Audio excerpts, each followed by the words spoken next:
मस्साजोगचे सरपंच संतोष देशमुखांच्या मारहाणीचे 15 व्हिडिओ आणि 8 फोटो समोर आलेत। संतोष देशमुखांना तब्बल 2 तास अमानुषपणे मारहाण करण्यात आल्याचं या व्हिडिओमध्ये दिसते।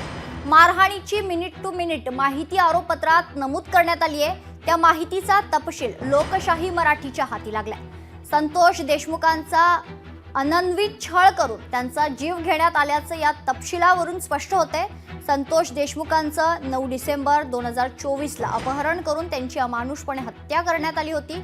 वायर पाईप लाथाबुक्क्यांनी देशमुखांना अत्यंत निर्दयी आणि क्रूरपणे मारहाण करण्यात आल्याचं या तपशिलावरून स्पष्ट होते। तपशीलवार माहिती पाहूयात ग्राफिक्सच्या माध्यमातून। पहिला व्हिडिओ वेळ 3:46 पाईप आणि वायर सारख्या हत्यारानं मारहाण। दुसरा व्हिडिओ वेळ 3:47 शिवीगाळ करत संतोष देशमुखांची पॅन्ट काढत मारहाण करण्यात आली। तिसरा व्हिडिओ वेळ 3:48 दुसऱ्या आरोपीकडून वायर सारख्या हत्यारानं मारहाण। चौथा व्हिडिओ वेळ 3:51 पाईपनं मारहाण, महेश केदारकडून शूटिंग तर बाजूला सुदर्शन घुलेची गाडी। पाचवा व्हिडिओ वेळ 3:52 देशमुखांना मारहाण करत कॉलरला पकडून बसवताना दिसतंय। सहावा व्हिडिओ वेळ 3:53 संतोष देशमुखांना तोंडावर आणि इतर ठिकाणी मारहाण।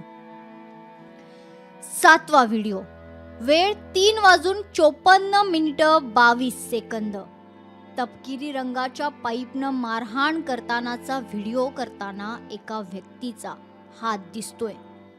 आठवा व्हिडिओ वेळ 3:54 आरोपी संतोष देशमुखांना बळजबरीनं काहीतरी विचारताना दिसतायत।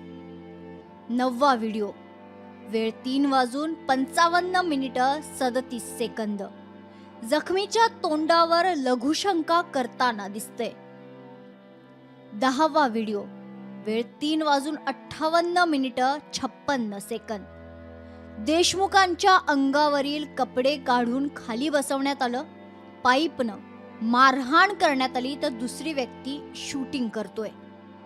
11वा व्हिडिओ वेळ 3:58 जखमी संतोष देशमुखांना बसवून एक व्यक्ती शूटिंग करताना दिसतोय।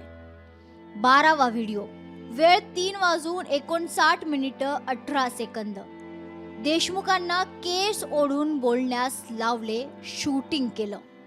13वा व्हिडिओ वेळ 5:34 देशमुख काळ्या रंगाच्या स्कॉर्पिओत निश्चित पडलेले दिसतायत। 14वा व्हिडिओ वेळ 5:35 आरोपी देशमुखांना उठवून शर्ट घालतायत। 15वा व्हिडिओ वेळ 5:53 एका व्यक्तीचा कण्हत असल्याचा आवाज येतोय। हे तर सत्य आहे। संतोष देशमुखाची हत्या त्यांनीच केली, परंतु त्याच्यात वाल्मिक कराड, धनंजय मुंडे यांच्या सांगण्यावरून केले हे विषय येण्याचं बाकी आहे। मला वाटतं निश्चित या तपासात ते सगळं येईल या पोलिसांच्या चौकशीमध्ये। लोकशाही मराठी ऐका, पहा, जागरूक रहा।